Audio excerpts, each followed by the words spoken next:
আমি টিকিট পাওয়ার দৌড়েই ছিলাম না। শুভ্রাংশু রায় না কমল অধিকারী? অবশ্যই বন্ধু আমার। রাজু সাহানি না অংশুমান রায়? কে কোথায় রাত্রিবেলা কি করবে তার গ্যারান্টি কেউ নিতে পারে? এই নিয়োগ দুর্নীতি, পৌরসভায় এত নিয়োগ হয়েছে, সেটা নিয়ে বিরোধীরা বারবার প্রচারে বলেছে। কি বলবেন এটা নিয়ে? ভবিষ্যতে যদি জল আরো গড়ায়, টেনশন কতটা আছে? তখন তো আমি চেয়ারম্যান ছিলাম না। কমল অধিকারীর ঘনিষ্ঠ একজন মার খেয়েছে এবং অভিযোগের তীর শুভঙ্কর ঘোষের অনুগামীদের দিকে। প্রথমে নিজের বুথ সামলানো উচিত, নিজের বুথ জেতাতে হবে, তারপরে আমার টাউন ওয়ার্ড জেতাতে হবে, তারপরে আমি টাউনের চিন্তা করব।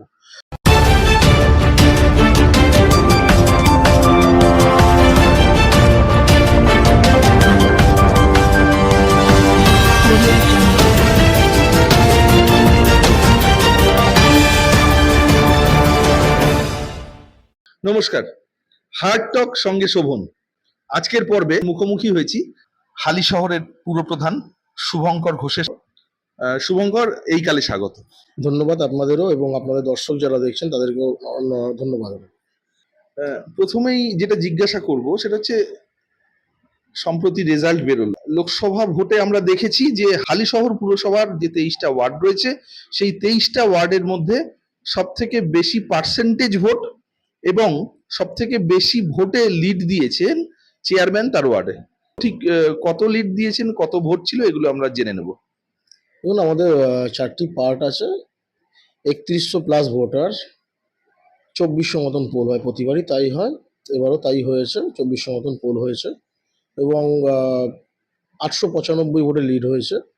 এবং সবচেয়ে বড় ব্যাপার, এখানে এটা আমাদের 10 নম্বর ওয়ার্ডে তৃণমূল কংগ্রেসের যে পরিবার রয়েছে, প্রতিটা সদস্য সেইভাবে নিজের নিজের দায়িত্ব পালন করেছে বলে রেজাল্টটা ভালো হয়েছে।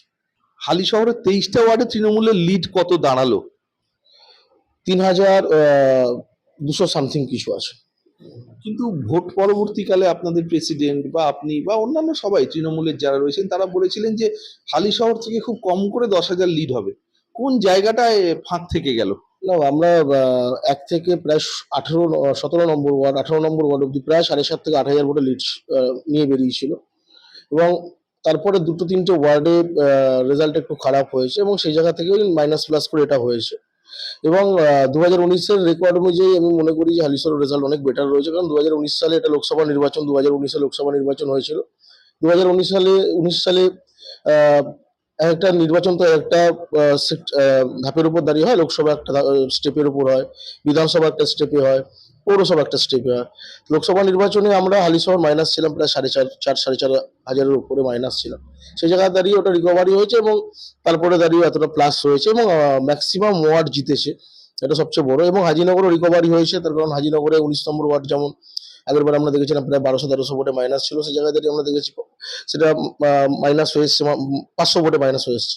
21 নম্বর ওয়ার্ড ভালো লিড দিয়েছে, 16-17 নম্বর ওয়ার্ড লিড হয়েছে, মাথার উপর বিধায়ক সুবোধ অধিকারী ছিল এবং হালিশহর মিউনিসিপ্যালিটি ডেভেলপমেন্ট করেছে।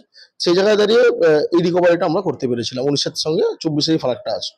হাজিনগর যে অঞ্চলটাকে বলা হয় যে অবাঙালি অধ্যুষিত একটা এলাকা, সেই হাজিনগর এলাকা থেকে এবার যথারীতি তৃণমূল লিড পায়নি। কোন কোন এলাকায় কি রেজাল্ট হলো? 11, 23? হাজিনগর এলাকা থেকে লিড বলতে হাজিনগর 8টা থেকে 9টা ওয়ার্ড নিয়ে হয়, 11 আছে, তারপরে বাকিটা হচ্ছে গিয়ে 16 থেকে শুরু করে 23। 16 আমরা লিড পেয়েছি, 17 আমরা লিড পেয়েছি, 18-তে আমরা লিড নিয়েছি, 19-এ যেটা বললাম রিকভারি হয়েছে, 21 জিতেছি আমরা প্রায় 600-র উপর ভোটে জিতেছি। সেই জায়গায় দাঁড়িয়ে আমার যেটা অ্যাজাম্পশন রয়েছে, এবং আমরা লিডারশিপ যারা এটা নিয়ে কাটাছেড়া চলছে, কারণ এটাই হয় ভোট পরবর্তী রেজাল্ট বেরোনোর পর কোন জায়গাটা ঠিক হলো, কোন জায়গাটা রিকভারি হলো। আমার কাছে মনে হয় যে রিকভারি হয়েছে। দুটো ওয়ার্ডের রেজাল্ট খারাপ হয়েছে, 11 নম্বর ওয়ার্ড এবং 23 নম্বর ওয়ার্ড, সেগুলো নিয়ে আলোচনা চলছে। লিডারশিপ রয়েছেন, তারা নিশ্চয়ই আলোচনা করছেন এবং কি কারণে হয়েছে 20 নম্বর ওয়ার্ড, যে ওয়ার্ডগুলো আমাদের একটু মাইনাস হয়েছে, সেই জায়গাগুলো নিয়ে কেন হয়েছে, কি কারণে হয়েছে, সেগুলো নিয়ে আলোচনা চলছে এবং আশা করছি ওগুলো লিডারশিপের ব্যাপার রয়েছে, কিভাবে কি করতে হবে না করতে হবে, যে ইনস্ট্রাকশন আছে সেটা ফলো করবো। আমরা দেখেছি পৌর নির্বাচন 2022 সালে, পৌর নির্বাচন 21-এ এই এলাকা থেকে সুবোধ অধিকারী তিনি জিতে গেছিলেন। বীজপুরের বিধায়ক জেতার পর প্রচুর উন্নয়ন করেছেন। তারপর 2022-এ পুরো ভোট হয়েছে, সেখানে এই হালিশহর এবং কাঁচরাপাড়া এই দুটো পৌরসভায় তৃণমূলের দখলে ছিল এবং উল্লেখযোগ্য বিষয় ছিল হালিশহর পৌরসভার প্রায় সব ওয়ার্ডই তৃণমূল বড় ব্যবধানে জিতেছিল। তাহলে সেই লিডটা ধরে রাখা গেল না কেন? দেখুন, যেটা বললাম যে ৩টে স্তরে ৩টে নির্বাচন হয়। লোকসভা একটা স্তরের উপর হয়। লোকসভাটা যেহেতু দিল্লির ভোট ছিল, সে একটা স্তর হয়। আবার বিধানসভাটা রাজ্যের ভোট, সেটা একটা স্তর আছে। পৌরসভাটা লোকাল এরিয়া বেসিস হয়। বিভিন্ন স্তরে বিভিন্ন রকম হয়। আমরা যদি ১৯-এর সঙ্গে ২৪-এর ট্যালি করি, ১৯-এ লোকসভা নির্বাচন গেছে, ২৪-এ লোকসভা নির্বাচন গেছে, সেই জায়গায় দাঁড়িয়ে কিন্তু বীজপুরের রেজাল্ট অনেক বেটার রেজাল্ট আছে। কিন্তু 2014 লোকসভা যখন দীনেশ ত্রিবেদী জিতেছিলেন একটা বড় ব্যবধানে, 14 লোকসভায় তো এই এলাকায় বড় লিড ছিল, তাহলে 14 পর এমন কি ঘটলো, বিশ্লেষণটা কি? দেখুন, হালিশহরের রেজাল্ট বলতে আমি যেটা বললাম, ১৯ আর ২৪-এ ট্যালি করছি আমরা, লোকসভা নির্বাচন যেহেতু, সেই জায়গায় দাঁড়িয়ে আমি যেটা বলছি, আমাদের হালিশহর নির্বাচনে হালিশহরের রেজাল্ট ১৯-এর থেকে ২৪ অনেক বেটার আছে। এবং এটা সারা বছর পাবলিক টাচের ফলে রেজাল্টটা বেটার হয়েছে, নাহলে ১৯-এর মতনই রেজাল্ট হতো। সেই জায়গায় দাঁড়িয়ে এই যে প্লাসটা হয়েছে, এবং যেটা দেখতে গেলে ১ থেকে ১৮ নম্বর ওয়ার্ড অব্দি যে লিডটা আছে, প্রায় ৮,০০০-এর কাছাকাছি লিড রয়েছে। এবং এটা একটা ক্যালকুলেশনের ব্যাপার রয়েছে, ক্যালকুলেশন চলছে যে ২-৩টে ওয়ার্ডের মাইনাসটা একটু বেশি ছিল, কেন বেশি হয়েছে, কি কারণে বেশি হয়েছে। ১১ লস আছে আমাদের, হ্যাঁ, ১৯ লস আছে, ১১ লস, ১৯ লস, ২০ লস, ২২ আছে, সামান্য কিছু ২৩ আছে। এই এ- এই কটা ওয়ার্ডে হেরেছে, হ্যাঁ। কিন্তু এই ওয়ার্ডগুলো এত বেশি সংখ্যক ভোটে তৃণমূল পিছিয়ে আছে। কটা ওয়ার্ডে বেশি ১৯ নম্বর রিকভারি দিয়েছি। ১৯ নম্বর যেমন আমরা বললাম, যেটা প্রায় ১,১২০০ ভোটের মাইনাস ছিল, আমরা ইসেতেও দেখেছিলাম, বিধানসভাতেও সেটা কিন্তু রিকভারি হয়েছে। কত হয়েছে? ৫০০ ভোটে লস হয়েছে, তার মানে প্রায় ৭০০ ভোট মতন রিকভারি হয়েছে আমাদের। এবং যদি আমি লোকসভা নিরিখে দেখি ২০১৯ সালে, তাহলে একটা বড় লস ছিল, সে জায়গায় দাঁড়িয়ে কিন্তু একটা বড় রিকভারি ১৯ নম্বর ওয়ার্ড হয়েছে। এবং ২১ নম্বর ওয়ার্ড যেমন যেটা বললাম প্লাস হয়েছে, ৬০০-র উপর প্লাস হয়েছে। ১৬ নম্বর ওয়ার্ড প্রায় ৭০০ ভোট প্লাস হয়েছে। ১৭ নম্বর ওয়ার্ড মাইনাস ছিল, সেই জায়গায় দাঁড়িয়ে প্লাস হয়েছে। তা কিছু ওয়ার্ড রিকভারি হয়েছে, এবং কিছু ওয়ার্ড কেন রিকভারি হয়নি, কি কারণে হয়নি, এগুলো তো যেটা বললাম পর্যালোচনা চলছে। কিন্তু সুভদ্রার একটা প্লাস পয়েন্ট হচ্ছে গিয়ে, বীজপুর বিধায়ক হিসাবে তিনি ৩৬৫ দিন ২৪ ঘন্টায় যে কোনো অকেশন, আমরা এর আগেও দেখেছি বিধায়কদের, কিন্তু তাকে একটা প্লাস পয়েন্ট সুভদ্রার ক্ষেত্রে যেটা, যে সুভদ্রা কিন্তু প্রতিনিয়ত মানুষের সাথে কথা বলে, যোগাযোগ রাখে। ছোট পুজো থেকে সামাজিক অনুষ্ঠান, বড় পুজো তো দূরে যাই, আমরা দেখতে পাই কিন্তু তিনি কিন্তু প্রতিনিয়ত যে কোনো অকেশন, যে কোনো অকেশন পারপাস মানুষের পাশে গিয়ে কিন্তু দাঁড়ান। সেটা কিন্তু আমরা দেখতে পাই। এবং সুভদ্রা কিন্তু এই মাটি আগলে পড়ে থাকা, দাঁত কামড়ে পড়ে থাকা, এই ব্যাপারটা কিন্তু তৃণমূল কংগ্রেসকে একটা আলাদা জোর দিয়েছিল। যে ২০২৪-এর নির্বাচনে তৃণমূল কংগ্রেসের কর্মীদের মধ্যে একটা বড় মনোবল ছিল যে সুবোধ অধিকারীর মতো লিডার বীজপুরে রয়েছে এবং হালিশহরে রয়েছে, এটা একটা বড় প্লাস পয়েন্ট ছিল। এবং ডেভেলপমেন্টের খাতিরে আমরা বলতে পারি হালিশহর মিউনিসিপ্যালিটি কোনো মানুষকে ঘোরায়নি, এবং যে কোনো কাজ নিয়ে গেছে আমরা 100% করে দিয়েছি। দুয়ারে সরকারের মাধ্যমে মানুষ পরিষেবাটা 100% পেয়েছে। তার রেজাল্টই ১৯-এর সঙ্গে ২৪-এর ফারাক করিয়েছে। আমাদের পরের প্রশ্ন, অর্জুন সিং প্রার্থী হওয়ায় এক্সট্রা কতটা চাপ ছিল? জয়ের রাস্তা সুনিশ্চিত হয়েছিল, জয়ের মার্জিনটারও বেড়েছে। শুভঙ্কর ঘোষ তিনি এখন চেয়ারম্যান, পুরনো দিনগুলো কথা যখন মনে হয়, কোনোদিন ভাবতে পেরেছিলেন যে হালিশহর পৌরসভার চেয়ারম্যান হবেন এত কম বয়সে, এত সাফল্য, এত জনপ্রিয়তা, কোনোদিন ভেবেছিলেন? আমি টিকিট পাবো কিনা সেটাই, কারণ আমি টিকিট পাওয়ার দৌড়েই ছিলাম না। কারণ আমরা যেটা আমাদের সাথে কথা হয়েছিল যে হয়তো হালিশহরে কোনো একটা সাংগঠনিক দায়িত্ব দেওয়ার এরকম একটা ব্যাপার। আর যেদিন টিকিট ডিক্লেয়ার হয় দেখি নামটা রয়েছে, আহ, তারপরের থেকে প্রশাসনিক ব্যাপারটা, তখন আমি নিজেও একটু অসুস্থতে পড়ে গেছিলাম যে প্রশাসনিক ব্যাপারটা একটা চাপের ব্যাপার। যাই হোক, তারপরে যেটাই দল যখন দায়িত্ব দিয়েছে, সেই দলের দায়িত্বটা পুরোপুরি পালন করার চেষ্টা করেছে। এবং তারপরে দলের তরফ থেকে বিধায়ক সুবোধ অধিকারী এবং পার্থ ভৌমিক দুজন আমাদের মাথার উপর গার্জিয়ান, তিনাঙ্কুর ভট্টাচার্য রয়েছে, বন্ধু হলেও তিনি আমাদের অভিভাবক, রাজনৈতিক অভিভাবক, সকলের সহযোগিতায় তখন উপপৌরপ্রধান, তারপরে একটা পরিস্থিতির উপর দাঁড়িয়ে আবার চেয়ারম্যান।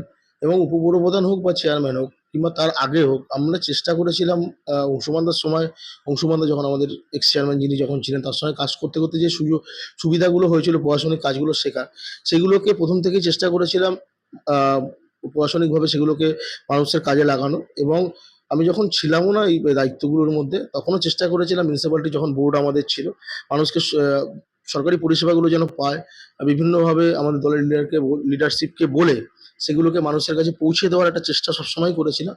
এবং সবচেয়ে বড় ব্যাপার, যেদিন থেকে দল দায়িত্ব দেয়, এই ওয়ার্ডের দায়িত্ব দেয়, তখন থেকে কিন্তু ১০ নম্বর ওয়ার্ড আর কি, আমি তো প্রথমে ওয়ার্ডটাকে দেখি, আমি একটা জিনিস চিন্তা করি সবসময়, যে প্রথমে নিজের বুথ সামলাতে হয়, তারপরে সামলাতে হয় নিজের ওয়ার্ড, তারপরে গিয়ে একটা শহরের দায়িত্ব নিতে হয়, তারপরে গিয়ে একটা বিধানসভার দায়িত্ব নিতে হয়। আমি এটা মেনে চলি। এবং আমি যে কটা মিটিং আমাদের হয়েছে সেখানেও একই কথা বলেছি যে প্রথমে নিজের বুথ সামলানো উচিত, নিজের বুথ জেতাতে হবে, তারপরে আমার ওয়ার্ড জেতাতে হবে, তারপরে আমি টাউনের চিন্তা করব। তা আমি এটা মানি, আমার ওয়ার্ডটা আমার ঘরের মতন, এবং যতবার বিপদ এসছে আমার উপরে রাজনৈতিকভাবে, বিভিন্ন ঝড় এসছে, একটা একটা তো না, একাধিক ঝড় সামলেছে এই 10 নম্বর ওয়ার্ড, একাধিকবার। 2009 হোক, 2011 হোক, কিংবা 2014 হোক, 16-র পরবর্তী সময়, 18, 19, 21, 20, একটার পর একটা ঝড় গেছে এই ওয়ার্ডের উপর দিয়ে। এবং বারে বারে চেষ্টা করা হয়েছে 10কে দাবানোর জন্য, 10কে হ্যাকেল করার জন্য, 10-এর উপর একটা টর্চার করার জন্য, যেহেতু এখানে ছেলেদের সংখ্যা বেশি। সেই জায়গা থেকে আমরা একটা একান্নবর্তী পরিবারের মতন ওয়ার্ডের লোকই কিন্তু আটকেছে এটা। আর কি ওয়ার্ডের লোকই বারংবার রেজিস্ট করেছে, এবং 10 কিন্তু বরাবরই একটা ভালো রেজাল্ট করে এসেছে বরাবর এটা আর কি। যখন থেকে দায়িত্ব দেওয়া হয়েছে তখন থেকে, এবং আমাদের এখানে সিনিয়র জুনিয়রের ভালো কম্বিনেশন আছে, সেটাই আমি অ্যাপ্লাই করতে চেয়েছিলাম আমাদের মিউনিসিপ্যালিটির ভেতরে, বোর্ডের ভেতরে, যে সিনিয়র জুনিয়রের মধ্যে একটা কম্বিনেশন তৈরি করা, এবং সেটা নিয়ে কিন্তু বোর্ডটা কিন্তু স্মুথলি রান করছে। এবং আমাদের সিনিয়ররা বলতে পারবে না যে চেয়ারম্যান আমাদের রেসপেক্ট দেয় না কিংবা কিছু করে না। প্রতিটা সময় কিন্তু রেসপেক্ট দেওয়া হয়, এবং সিনিয়র জুনিয়রের কম্বিনেশনটা মেনটেন করে। আমি যেমন ওয়ার্ডের ক্ষেত্রে ওটা মেনটেন করি, আমি সেটা বোর্ডের ক্ষেত্রেও সেটা মেনটেন করে চলার চেষ্টা করি। শুভঙ্কর ঘোষ তার রাজনৈতিক গুরুকে। আমার রাজনৈতিক গুরু বলতে, দেখুন, আমি প্রথম রাজনীতি শুরু করি আমার ওয়ার্ডের প্রভাত রায়চৌধুরী শ্যামল মলয়, এবং তারপরে সুভাষ রাহা মহাশয় যিনি প্রয়াত হয়েছেন তার কাছে নিয়ে যায়। তারপর থেকে সূচনা হয়, তারপর থেকে একটার পর একটা ধাপ ক্রস করে করে আজকে এই জায়গায়। আমরা জানি যে আমাদের এই হার্ড টক এখানে, আমাদের এই শোটা ইতিমধ্যে খুব জনপ্রিয়, তার কারণ এখানে কিছু হার্ড প্রশ্ন করা হয়। আমরা শুভঙ্করকেও সেই হার্ড প্রশ্নগুলো করব, কারণ এই প্রশ্নগুলো দর্শকরা দেখেন, দর্শকরা উপভোগ করেন।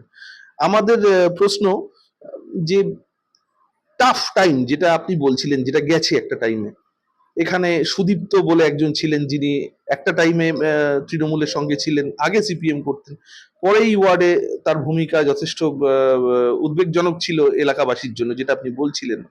তো এই রকম প্রচুর হার্ডল আপনাকে পার হতে হয়েছে, প্রশাসনিক ঝামেলা পার হতে হয়েছে।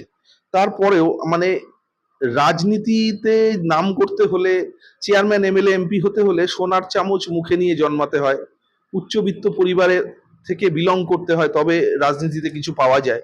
এই যে ধারণাগুলো, এগুলো কিন্তু ভেঙে গেছে হালি শহরের চেয়ারম্যান শুভঙ্কর ঘোষের এখানে এলে, সেটা বোঝা যায়। কারণ শুভঙ্কর ঘোষ উঠে এসছেন একদম মাটি থেকে।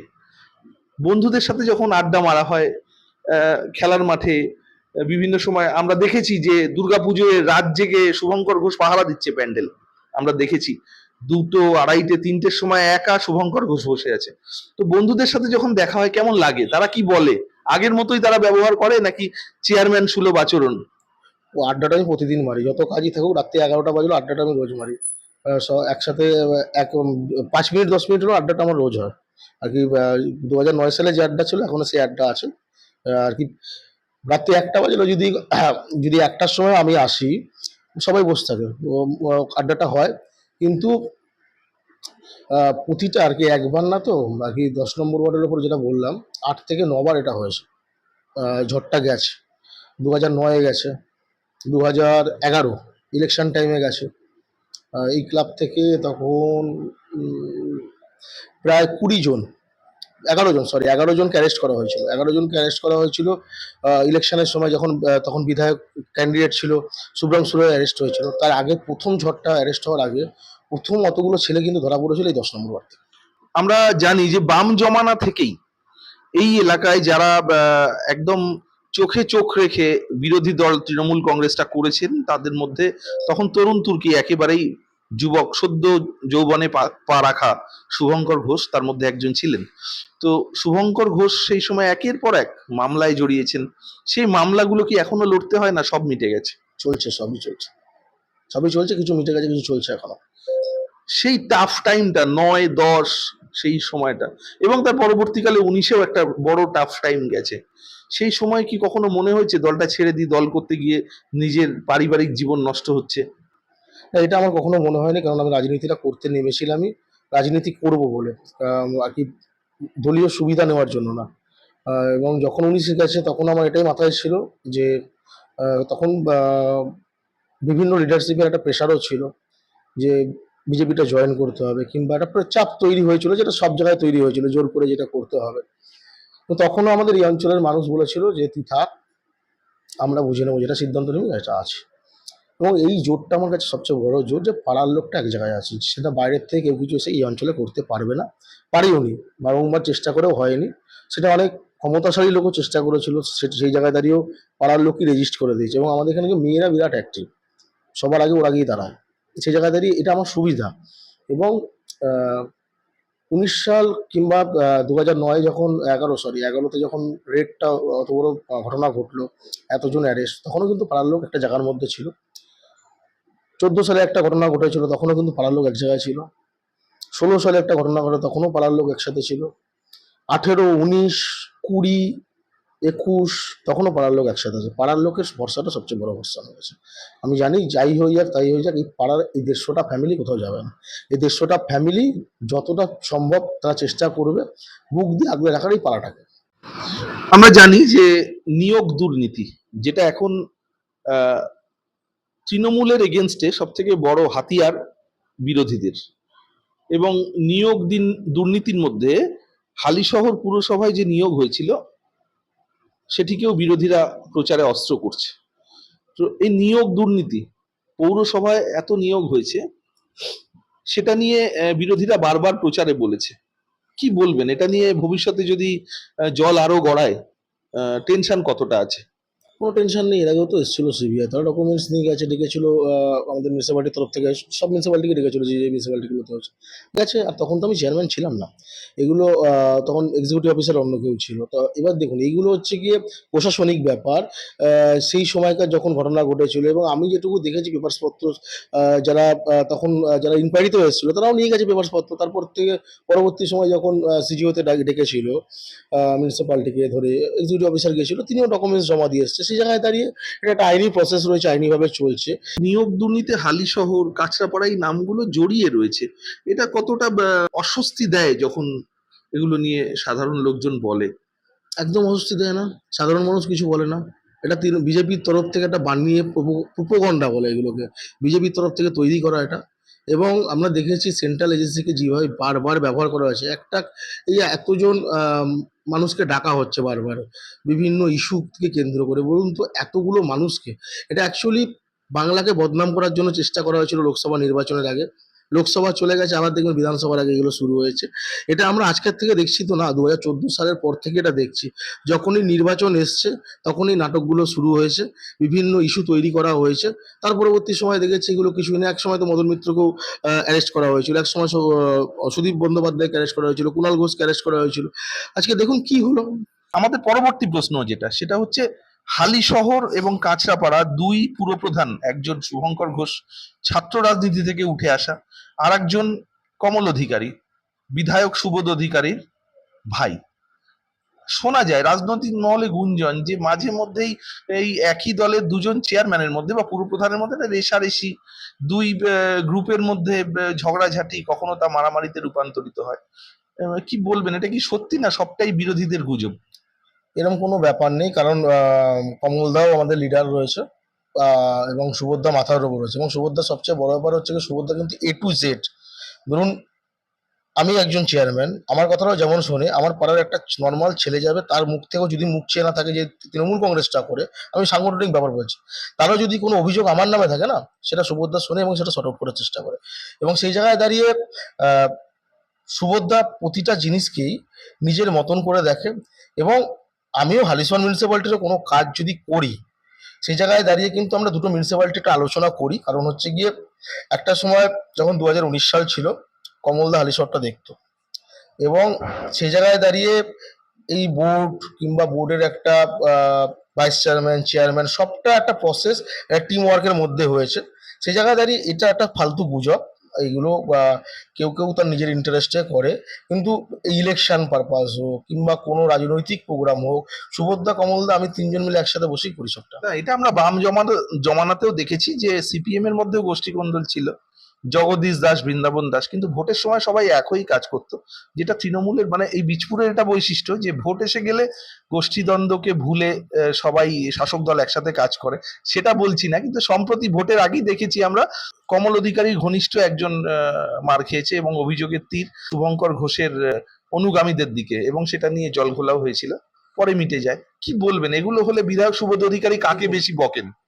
এরকম কোনো ব্যাপার নেই। দেখুন, আমাদের সঙ্গে আর কি, ধরুন আমার সঙ্গে 200টা ছেলে আছে, কমলদার সঙ্গে 200-300টা ছেলে আছে, ঘরের কথা বলছি।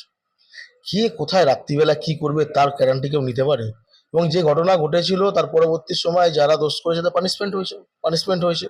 এবং পরবর্তী সময় যেহেতু গার্জিয়ান রয়েছেন আমাদের এমএলএ সাহেব, তিনি নিজে দেখেছেন, নিজে বুঝেছেন, নিজে এটা করেছেন, এবং পরবর্তী সময় যারা দোষী ছিল তাদের পানিশমেন্ট করা হয়েছে। আর কি, যারা যারা সেই রাত্রিবেলা দোষী ছিল, এগুলো করেছিল, তাদেরকে পানিশ করা হয়েছিল, এবং পানিশ মানে বড় পানিশমেন্ট করা হয়েছিল। তারা আপনার অনুগামী হিসেবেই তো পরিচিত। বা হলেও পানিশমেন্ট হয়েছে, কারণ হচ্ছে গিয়ে যে পক্ষ আর কি আমার অনুগামী হলো, দেখুন আমার সাথে এখন যেটা বললাম 200 জন থাকে, কে কোথায় রাত্রিবেলা কি ঘটনা ঘটাবে তার দায়িত্ব তো আমার না। রাত্রিবেলা 3টের সময় আমি তো বাড়িতে ঘুমাবো সারাদিন কাজ করার পরে, এটা তো স্বাভাবিক ব্যাপার। রাত্রিবেলা কোথায় একটা অকেশন ডেটে কি নিয়ে কথা কাটাকাটি, কি নিয়ে সমস্যা হয়েছিল, সে তার পরবর্তী সময় প্রশাসনের মতো নিউট্রাল কাজ করেছেন, অ্যারেস্ট হয়েছে সব, পানিশড হয়েছে সবাই। হালি শহরের পুরপ্রধান শুভঙ্কর ঘোষের আমলে প্রচুর উন্নয়নমূলক কাজ হয়েছে। বিশেষ করে মাঝখানে খুব ইলেকট্রিক চলে যাচ্ছিল, মাঝখানে আমরা দেখছিলাম লোডশেডিং হচ্ছে, যেটা আমাদের বাম জমানার কথা মনে করিয়ে দিচ্ছিল। শুভঙ্কর ঘোষের আমলে এই ঘটনাটা খুব তাড়াতাড়ি নিষ্পত্তি হয়েছে। কিভাবে করলেন এই এই অসাধ্য সাধন? দেখুন, আমাদের সুবিধা হয় কাজ করতে, কি আমরা রেগুলার কলকাতায় যাওয়া তো সম্ভব না কারোর পক্ষে, যেগুলো এগুলো ছিনিয়ে আনতে হয় হিসাব মতন বিভিন্ন প্রজেক্ট। এই প্রজেক্টটা ছিনিয়ে আনার ক্ষেত্রে সবচেয়ে বড় ভূমিকা যিনি পালন করেছেন তিনি হচ্ছেন স্টেশন ম্যানেজার। হালি শহর যিনি স্টেশন ম্যানেজার আছেন তিনি করেছেন।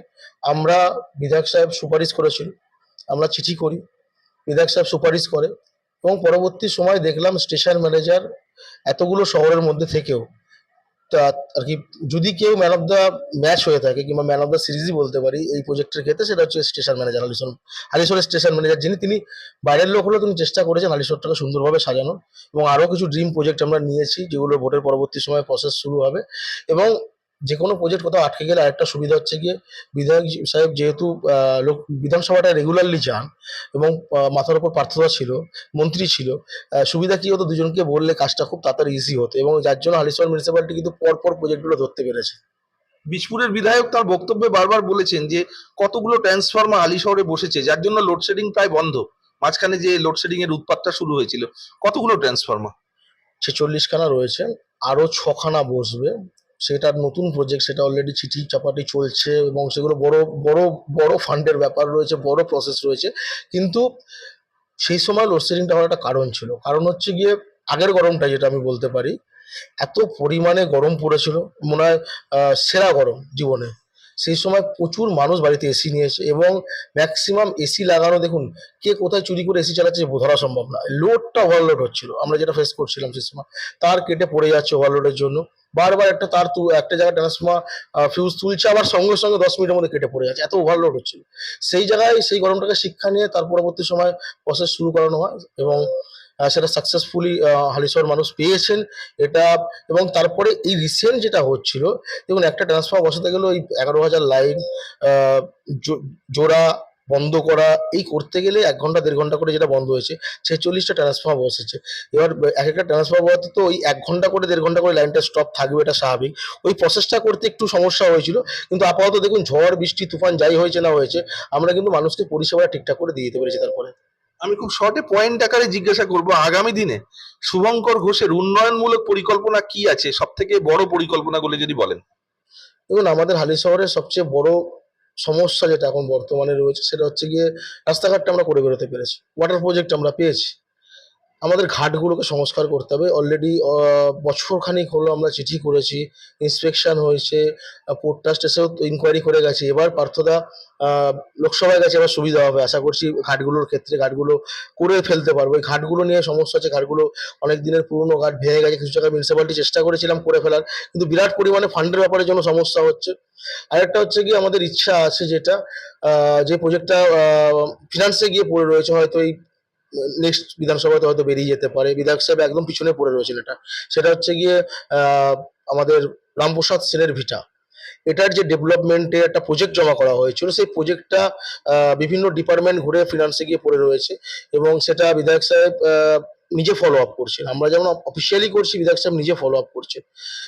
সেই সেই প্রজেক্টটা পেলে একটা আমাদের পুরনো ঐতিহ্যের জায়গা রয়েছে, সেটাকে আমরা তুলে ধরার চেষ্টা, এবং সেটা আশা করছি খুব তাড়াতাড়ি পাস হয়ে যাবে এবং কাজটা শুরু করে ফেলতে পারবো।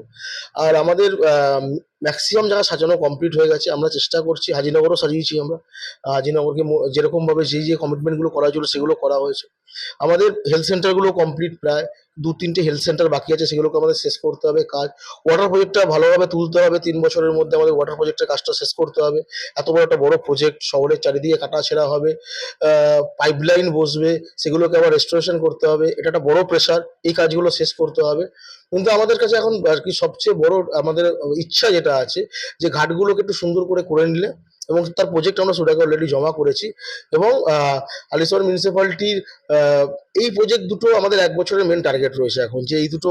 এবং আমাদের খুব ইচ্ছা যে পার্থদা এবার লোকসভায় গেছেন, তিনি আশা করব যে পোর্ট ট্রাস্টের এই যে জটগুলো আছে তাকে বলাও আছে, এবং আমরা আশাবাদী, কেননা বিধানসভার যত জট ছিল এই প্রজেক্ট, আমাদের বিভিন্ন প্রজেক্টের ক্ষেত্রে পার্থদা সুভদ্রা মিলে করে দিয়েছে, এবং এবার পার্থদা লোকসভায় গেছে, আমরা পোর্ট ট্রাস্টের জটটা কাটিয়ে ফেলতে পারলে আমরা কাজগুলো এগিয়ে ফেলতে পারবো। শুরু করব র্যাপিড ফায়ার রাউন্ড। প্রথম প্রশ্ন, নরেন্দ্র মোদী না অমিত শাহ? দুজনের একজনও না, দুজনেই মিথ্যা কথা বলে। সচিন তেন্ডুলকার না সৌরভ গাঙ্গুলি? অবশ্যই সৌরভ গাঙ্গুলি। পার্থ ভৌমিক না সুবোধ অধিকারী? দুজনেই গার্জিয়ান আমার। দুজনেই অবশ্যই অবশ্যই পার্থদা আমাদের গার্জিয়ান, এবং যে কোনো বিপদ আপদে যখনই পেয়েছি পার্থকে পেয়েছি। কিন্তু সুবোধদা আমার ইমিডিয়েট বস, সুবোধদা। তাহলে কার নামটা ধরবো? সুবোধ অধিকারী। বাবুল সুপ্রিয় না কুমার শানু? বাবুল সুপ্রিয়। আপনার কুমার শানু পছন্দ, আমার বাবুল সুপ্রিয় খুব পছন্দের। তৃণাঙ্কুর ভট্টাচার্য না দেবাংশু? তৃণাঙ্কুর ভট্টাচার্য, অবশ্যই বন্ধু আমার। শুভ্রাংশু রায় না কমল অধিকারী?